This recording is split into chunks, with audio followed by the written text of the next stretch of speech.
இன்றைக்கி நாங்கள் பார்க்க போகிறது ஃபிஷ் ரோல் ரெசிபி. ஸோ வாங்க எப்படி செய்கிறேன்னு பார்ப்போம்.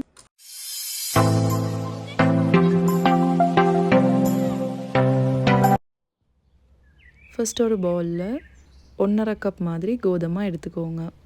கூடவே கொஞ்சமாக உப்பு சேர்த்துட்டு தண்ணி சேர்த்து நல்லா மிக்ஸ் பண்ணிக்கொள்ளணும்.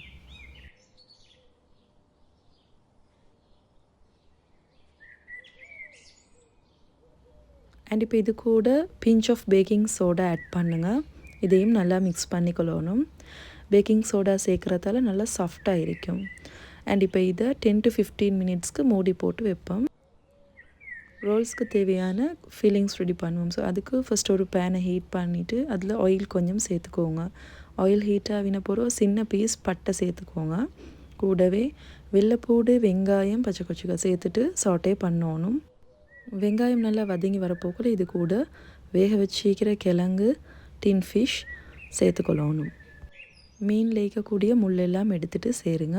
அண்ட் இப்போ இது கூட மிளகுத்தூள், உப்பு, துண்டு கொச்சிக்காய், கொஞ்சமாக கொச்சிக்காய் தூள் அண்ட் மசாலா தூள் சேர்த்துட்டு நல்லா மிக்ஸ் பண்ணிக்கொள்ளணும்.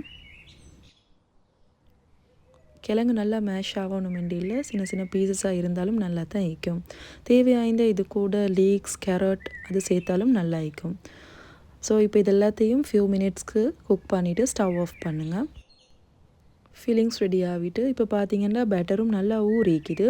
இதை ஒரு முறை பிளெண்டர் ஜாரில் போட்டு 1 to 2 டைம்ஸ் பிளெண்ட் பண்ணி எடுத்திங்கன்னா நல்லா ஸ்மூத்தான பேட்டர் ஒன்று கிடைக்கும். அண்ட் இப்போ பார்த்தீங்கன்னா தோசைக்கல் நல்லா சூடாகிக்குது. கொஞ்சமாக எடுத்து இந்த மாதிரி ஊற்றிட்டு தோசையை விட சின்ன சைஸில் சுட்டு எடுக்கணும். மேலால் நல்லாவே இப்படி காஞ்சி வரப்போக்குள்ள பேன்லேருந்து இதை எடுத்து ஒரு பிளேட்டுக்கு ட்ரான்ஸ்ஃபர் பண்ணிக்கோங்க.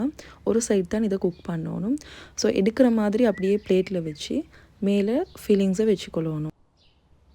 இதை நீங்கள் சூடோடே செஞ்சீங்கன்னு சொன்னால் நாங்கள் கவர் பண்ணக்குள்ள ஈஸியாக இருக்கும். ஸோ இந்த மாதிரி 2 சைடும் ஃபோல்ட் பண்ணிவிட்டு இன்னொரு சைட்லேருந்து அப்படியே ரோல் பண்ணிவிட்டு வரணும். ஸோ இது நல்லா சூடோடு இருக்கிறதால இந்த ஃபுல் சைடும் ஒட்டி நல்லா சீலாகவே இருக்கும். ரோல்ஸை கோட் பண்ணுறதுக்காக வேண்டி நான் இந்த பேட்டரை ரெடி பண்ணிக்கிறேன். இதுலேயும் பார்த்தீங்கன்னா கோதுமை, கொஞ்சமாக உப்பு அண்ட் தண்ணி சேர்த்து நல்லா தின்னார பேட்டர் ஒன்று தான் நான் செஞ்சுக்கிறேன். அப்படி இல்லைன்னா இதுக்கு பதிலாக உங்களுக்கு முட்டை யூஸ் பண்ணிடலாம். சப்போஸ் நீங்கள் கறி வச்சுட்டு ரோல் சுத்த போக்கில் ஒட்டி படாட்டி இந்த பேட்டரால் கொஞ்சம் அப்ளை பண்ணி பேஸ்ட் பண்ணிங்கன்னா நல்லா ஒட்டிப்படும். அண்ட் இப்போ ஃபர்ஸ்ட் ரோலை இந்த பேட்டரில் டிப் பண்ணிவிட்டு பிரெட் க்ரம்ஸில் கோட் பண்ணி எடுக்கணும். 2 கோன்